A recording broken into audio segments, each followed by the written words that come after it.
सब खाते हो, जब इन पाप कर्मों का फल भोगना होगा तो साथ दोगे क्या? तो माता पिता ने कहा भाई तू जान, तेरा काम जान, हम नहीं जानते। पत्नी ने कहा जी पत्नी का तो पति के पुण्यांश में आधा भाग होता है, पापांश में नहीं होता। हमने कब कहा कि तुम मार के लाओ, लूट के लाओ, कमा के लाओ? न भाई, न बंधु, न बच्चे, न पत्नी, न पिता, न माता, कोई साथ खड़ा नहीं हुआ। अब जब घर से लौट करके महात्मा जी की ओर, नारद जी की ओर रत्नाकर आ रहा है तो एक एक पैर उसको एक एक मन के जैसा लगता है। आंखों के आगे अंधेरा छाया है। जितने कराहते, क्रंदन करते, कांपते पक्षी मारे, वो सब आंखों के सामने, सारे दूषित कर्म इसके सामने चलचित्र की भांति आ रहे हैं। देवर्षि नारद जी के पास तक लौट करके आया, तब तक तो आधा मर गया। उस रत्नाकर के चित्त की क्रूरता आधी मर गई। उसने गांठ खोली और गांठ खोलते खोलते आंसू भर आए। भगवान, मैंने जितने पाप किए हैं उन पापों की गणना करना मेरे द्वारा संभव है। मेरा जीवन पाप करते करते बीता है और आज जब मुझको अपने दूषित कर्मों का, निंदित कर्मों का, पाप कर्मों का स्मरण आता है तो मुझको चारों ओर घना अंधेरा दिखाई देता है। प्रभु हे नाथ, दया करो, कुछ कृपा करो, मुझे कोई मार्ग दिखाओ। मैं जितना नष्ट होना था हो गया, अब नष्ट नहीं होना चाहता। देवर्षि नारद जी ने बदला हुआ रूप देखा, क्रूरता की जगह पर करुणा देखी। जैसे मानो कोई पहाड़ पिघल गया हो, वो क्रूरता का पहाड़ पिघल करके कृपा में, करुणा में हो गया।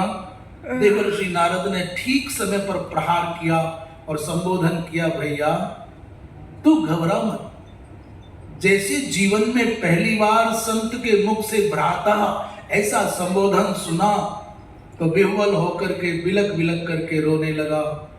डर रहा था मैं इतना पापी, ये महात्मा इतने पुण्यात्मा, मैं तो इनके चरणों की रज को छूने के योग्य भी नहीं हूं। तब तक तो देवर्षि नारद जी महाराज ने एक दूसरा काम कर दिया। वो धरती पर गिरते हुए रत्नाकर को उठाया, गले से लगाया और जैसे ही देवर्षि नारद के हृदय से लगा तो रत्नाकर को ऐसा लग रहा है जैसे तपते हुए आग का गोला किसी शीतल समुद्र, अमृत में, समुद्र में समा गया हो। इतनी शांति, इतनी शीतलता, इतना आनंद का अनुभव हो रहा है कि अपने सारे पूरे जीवन की ग्लानि को भूल गया। संत का संस्पर्श मिला, संत के साथ संवाद हुआ, संत के साथ संप्रलंभ माने आलिंगन हुआ। महाराज उसने कहा भगवान अब मुझे मार्ग दिखाओ, मैं लौट करके उस हिंसा के मार्ग पर नहीं जाना चाहता। देवर्षि नारद जी महाराज ने उसको राम मंत्र का उपदेश दिया, पर अभागा रत्नाकर राम नहीं बोल पाया, मरा बोलता है। देवर्षि नारद ने कहा घबरा मत, तू मरा बोल, निरंतर बोल, और उठना नहीं जब तक तेरे चित्त में प्रकाश ना आ जाए। अपना आसन नहीं बदलना, अपना लक्ष्य नहीं बदलना, मंत्र नहीं बदलना। सूर्य उदय होंगे, अस्त होंगे, दिन और रात होगी, महीनों गुजर जाएंगे, बरस बीत जाएंगे, तो घबराना नहीं। और इसीलिए रामचरितमानसकार ने, रामचरितमानस में तुलसी बाबा कह रहे हैं उल्टा नाम जपा जग जाना और वाल्मीकि भई ब्रह्म समाना। एक संत क्या कर सकते हैं ये जानना है तो देवर्षि नारद और रत्नाकर अर्थात वाल्मीकि के जीवन की इस घटना से जुड़ जाना, आपको पता चल जाएगा क्या हो सकता है। जो लोक में कुख्यात व्याध था वो एक संत की कृपा से आदि कवि वाल्मीकि होकर के पूज जाता है, ब्रह्म के समान हो जाता है। राम राम राम राम।